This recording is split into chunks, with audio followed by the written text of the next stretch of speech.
সংবিধানের ১১৬ ধারা অসাংবিধানিক ঘোষণা ও ৩ মাসের মধ্যে বিচার বিভাগের আলাদা সচিবালয় গঠনের নির্দেশ দিয়েছে হাইকোর্ট।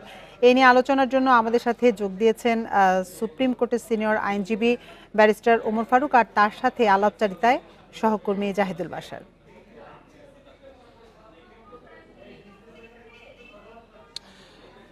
ধন্যবাদ আপনাকে। দেখুন, আজকের এই মুহূর্তে সবচেয়ে বড় খবর যেটি আপনি বলছিলেন খানিকটা, যে বিচার বিভাগের নিয়ন্ত্রণ এতদিন একটা দ্বৈত শাসনের মধ্য দিয়ে ছিল। খানিকটা ছিল নির্বাহী বিভাগের হাতে এবং সুপ্রিম কোর্টের কিছুটা পরামর্শ নেওয়া হতো, এবং এই কারণে বিচার বিভাগের উপরে রাজনৈতিক বা সরকারের ব্যাপক প্রভাব ছিল, যা ন্যায় বিচার প্রতিষ্ঠায় মানে শত শত হাজারো উদাহরণ আছে যে প্রতিবন্ধকতা সৃষ্টি করেছে। আমরা এই বিষয় নিয়ে কথা বলবো। আমার সাথে এই মুহূর্তে সুপ্রিম কোর্টের সিনিয়র আইনজীবী ব্যারিস্টার ওমর ফারুক, তিনি রয়েছেন সরাসরি। আমরা তার সাথে এই বিষয়টি নিয়ে একটু বিশ্লেষণ করব। তিনি একেবারে রায়ের সেই শুরু থেকে, বিষয় যখন রিট হয়েছিল সেই সময় থেকে খোঁজখবর রাখছিলেন। ব্যারিস্টার ওমর ফারুক, স্বাগত আপনাকে। আজকে রায় হলো, এই রায় নিয়ে আপনারা আইনজীবী হিসেবে দীর্ঘদিন ধরে এটি আপনারা ফলো করছিলেন, আপনাদের একটা চাওয়া ছিল, বিশেষ করে এক কথায় মাজদার হোসেন মামলার যেই চূড়ান্ত পরিণতি আপনারা দেখতে চেয়েছিলেন, সেটি কি আসলে আজকে রায়ের মাধ্যমে প্রতিষ্ঠিত হতে যাচ্ছে কিনা পূর্ণভাবে? শুভ সূচনা হলো।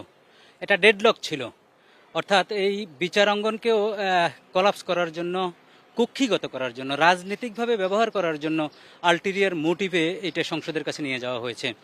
এবং আমাদের এখানে অনেক উদাহরণ আছে যে ফরমাইশি আদেশ হতো, এবং ফরমাইশি আদেশ হতো এই কারণে যে তাদের চাকরিটা, তারা এখন চাকরিজীবীর মতোই হয়ে গেছে বিচারকরা। যদিও আমি বলি যে বিচারক মনে করে সে চাকরি করে, উনি বিচারক না, চাকরির পর্যায়ে নিয়ে গেছে। এখন কারো সুইট উইলে, মমতাজের সুইট উইলে, আনারের সুইট উইলে একজন বিচারপতি অপসারণ করা যেত। আর যেহেতু অপসারণ কথা করা যেত, এই ধরনের সৌট তলোয়ার কাঁধের উপর রেখে ফরমাইশি আদেশগুলো হয়েছে। সবচেয়ে বড় উদাহরণ আমি বলে দিই, বেগম খালেদা জিয়ার একটা ইরেগুলারিটিজের কারণে তাকে 5 বছরের সাজা, সব নিয়ম কারণ ব্যত্যয় ঘটিয়ে 10 বছর দিয়েছে, এবং সেটি নিয়ে অনেক প্রশ্নের জন্ম দিয়েছে, সেটি নিয়ে পুরস্কারের বিষয় সামনে এসেছে। তাহলে প্রথম কথা হলো, অন্তত এই জিনিসগুলো আর ঘটবে না বলে মনে করি। তবে যারা এই কর্তৃপক্ষ এখন কর্তৃপক্ষ হয়েছেন, হবেন, তাদের মানসিকতার উপর ডিপেন্ড করবে। তারা কতটুকু স্বাধীন নিজেকে ভাবেন, নিজেকে স্বাধীনভাবে কতটুকু কাজ করবেন, সেইটার উপর রেজাল্টটা নির্ভর করবে। দেখুন, আপনি বলছিলেন যে এখন ওই ধরনের ফরমায়েশি রায় বা সেই ধরনের প্রেসারে বিচারকরা থাকবেন না। সুপ্রিম কোর্টের আলাদা সচিবালয় করার কথা বলা হচ্ছে 3 মাসের মধ্যে। সুপ্রিম কোর্টের যে সচিবালয় হবে সেটা যে আবার নির্বাহী বিভাগের মতো হবে না, সেইটা আপনারা কতটা আশ্বস্ত হচ্ছেন? এখানেও তো একই মানুষ তো। আমি আপনার কথায় সম্পূর্ণ একমত, আমরা মানুষ তো। তবে আমরা যদি আলাদা সচিবালয় হয়, যদি আলাদা চিফ জাস্টিস এবং ওনার যদি অ্যাসোসিয়েটসের মাধ্যমে পরিচালিত হয়, তাহলে অ্যাটলিস্ট আমরা মনে করি যে এখানে অত বড় ব্যত্যয় ঘটবে না। কারণ এখানে আমাদের চোখের সামনেই সব কিছু ঘটবে। আপনার সাথে আমি একমত, আবার বলি, অর্থাৎ যেই ম্যান এইটার বিহাইন্ডে কাজ করবে, যারা যারা যেই হিউম্যান বিইংগুলো এখানে পদায়ন হবে, তাদের উপর অনেকটা নির্ভর করে। এবং তাদের নির্ভর করে এই কারণে, তাদের চাকরির যদি স্বাধীনতা থাকে, তাদের যদি পানিশমেন্ট না হয়, অযথা পানিশমেন্ট বদলি না হয়, অযথা যদি হয়রানি না হয়, তাহলে কিন্তু এই ক্ষেত্রে যারা যারা কাজ করবে তারা স্বাধীনতা ভোগ করবে এবং স্বাধীনভাবে তাদের কনসায়েন্স, তারা বিবেক তারা কাজে লাগাবে, ইমপ্লিমেন্ট করবে, কিছুটা কমবে। আমি মনে করি না যে রাতারাতি সব কিছুর পরিবর্তন ঘটবে, কারণ আমরা যেই মানুষগুলো দেখছি, যেই মানুষগুলোকে নিয়ে ফ্যাসিস্ট বিরোধী আন্দোলন করেছি, অনেককে দেখছি যে এখন ফ্যাসিস্টের মতোই হয়ে যাচ্ছে। তো সেটি ব্যাড উদাহরণ আছে, কিন্তু গুড উদাহরণ এটিই হবে যে আমরা শুরু করতে যাচ্ছি। অ্যাটলিস্ট সাধারণ বিচারপ্রার্থী যারা আছেন তারা অধিক আগ্রহে তাকিয়ে আছেন, এবং তারা মনে করেন যে এই একটা প্রক্রিয়ার মাধ্যমে তাদের যে বিচার সহজলভ্য হওয়া সেটি হবে, এবং এই সহজলভ্য বিচারের ক্ষেত্রে এই সচিবালয় ভালো ভূমিকা রাখবে। আমি একটু অ্যাড করি, আমাদের মাননীয় প্রধান বিচারপতি কিন্তু এই সচিবালয়ের জন্য রাত দিন পরিশ্রম করেছেন একটা কারণে। একটা আলাদা সচিবালয়, আলাদা অ্যাডমিনিস্ট্রেশন ওনাদের তত্ত্বাবধানে যদি হয়, সেটি কিন্তু অধিক ফলপ্রসূ হবে বলে মনে করে ওনারা, আমরা মনে করি, সাধারণ মানুষ মনে করে, এবং সেই মনে করার উপর একটি সূচনা হোক, আমি সূচনাটাই প্রত্যাশা করি।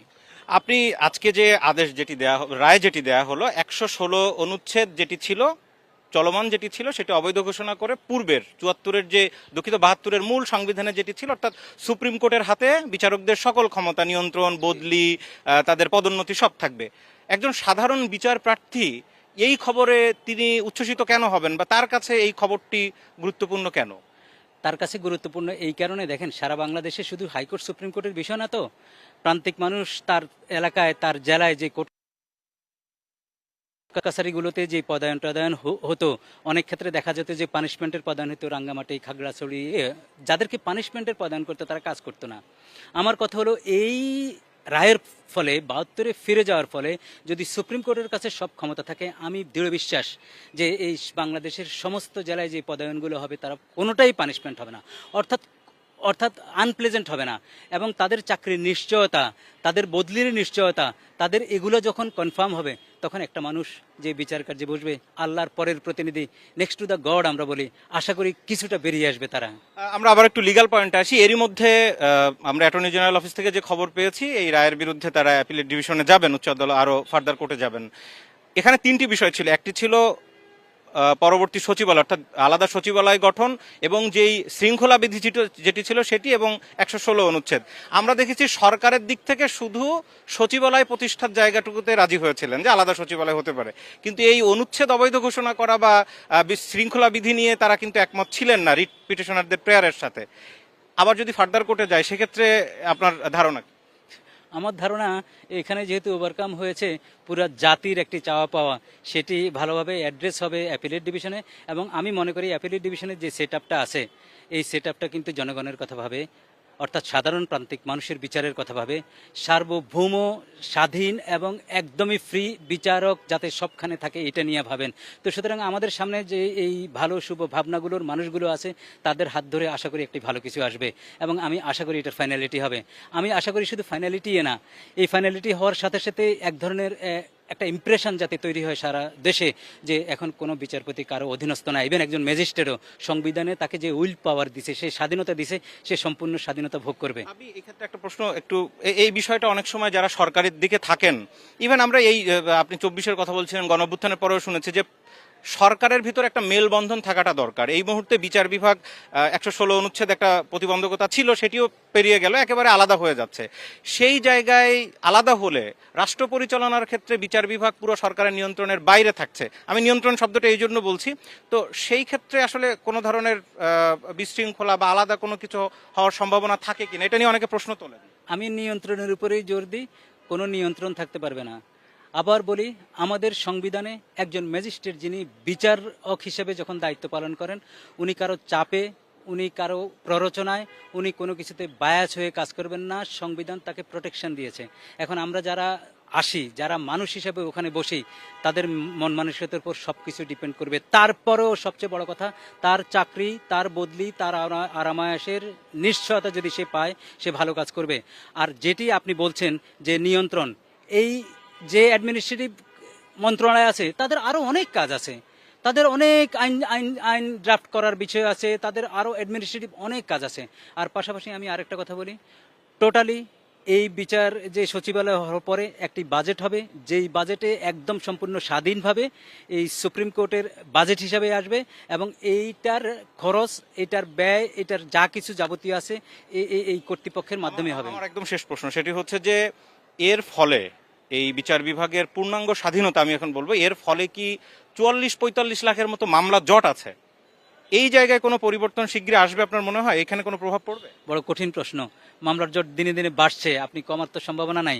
এটি কমাতে হলে আমাদেরকে এই 8 ঘন্টা যে নির্ধারিত আছে, 8 ঘন্টা, আমাদের 8 ঘন্টা কাজ করতে হবে।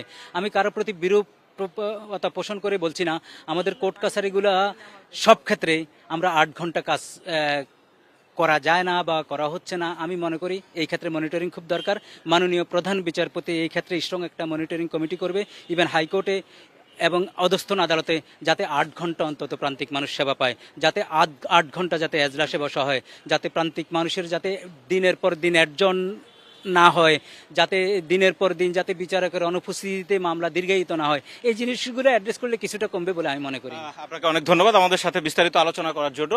এতক্ষণ আমাদের সাথে ছিলেন সুপ্রিম কোর্টের সিনিয়র আইনজীবী ব্যারিস্টার ওমর ফারুক, এবং আজকে যে আদালতের ঐতিহাসিক রায়, যে দুজন বিচারপতি বলেছেন, রাষ্ট্রপক্ষ বলছে এই ঐতিহাসিক রায় বিচার বিভাগ পুরোপুরি স্বাধীন হওয়ার পথে সবচেয়ে বড় প্রতিবন্ধকতা যেটি ছিল সেটি কমে গেছে। সুতরাং সেই জায়গা নিয়ে তিনি বিশ্লেষণ করছিলেন এতক্ষণ আমাদের সাথে থেকে।